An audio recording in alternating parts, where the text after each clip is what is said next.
Hello guys, gusto ko lang komentuhan tong pahayag na mga minority senator kahapon sa video na ipresent ni Senator Amy Marcos sa plenaryo. So ito guys, papanoorin natin. Ang pinakita po na video ay fake news. Hindi ko yan pwedeng hayaan kasama ng ating mga kasama na andyan na lang unchallenged. Delivering a privileged speech is not the same as having the privilege to have fake news entered into the official record as if it were evidence. We must not tolerate presentation of unparliamentary acts. Yung ating institusyon, Madam Chair, isisirain doon po sa video presentation. Nasisira po yung ating institusyon. Nagwonder ako sa ating minority senator na Senator Risa Hontiveros at saka si Senator Erwin Tolpo na sinasabi nilang fake news yung piniresenta ni Senator Amy Marcos doon sa kanyang privilege speech kahapon. At tinawag pa ni Senator Erwin Tolpo na unparliamentary act. So paano yun nagiging unparliamentary act na in fact meron naman siyang basihan kung bakit niya pinakita yung ganong klaseng video? 'Di ba? Hindi yun paninira kasi totoo naman nang nangyari yun sa Senate. Let's say for example, yung pag so good ng NBI sa Senate, naghabulan sila ni Senator Bato, nagkaroon ng palitan ng leadership. So totoo lahat ng mga yon nangyayari sa Senate.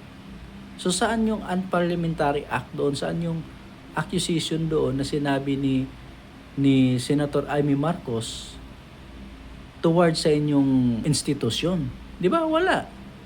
Hindi yun paninira kasi totoo naman nangyayari talaga yon. At live yun na nakita sa taong bayan. 'Di ba? At the same time, yung sinabi ni Risa Hontiveros na fake news, saan ang fake news doon? Nagtaka talaga ako. Ano ba ang definition ni Senator Risa Hontiveros sa fake news at saka sa real news? 'Di ba?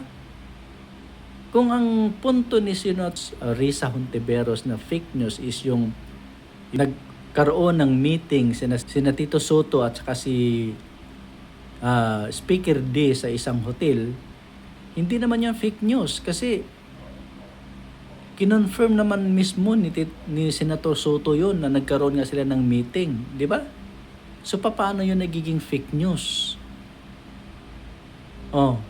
At yung pangbubugbog ng NBI sa isang sergeant at arms, hindi rin yun fake news. Kaya nagtaka ako, bakit nasabi nilang fake news yun na wala naman silang basihan?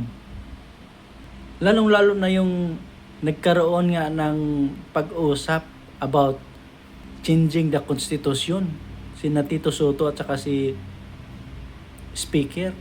So, totoo yun. Kinonfirm yun ni Tito Soto. So, saan ang fake news doon? Na real talk lang kayo ni Senator Amy Marcos. 'Di ba? Yun lang yung katotohanan doon. Kaya hindi nyo ma-accept kung bakit present ni Senator Amy Marcos yung video. Kasi meron siyang basihan sa kanyang presentation na yun talaga yung nangyayari sa Senate.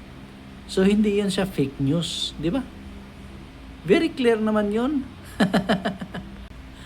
Ay nako sa inyo. Pag hindi pabor sa inyo ang balita or yung issue, sasabihin nyo fake news. Pero pag pabor sa inyo, okay lang sa inyo.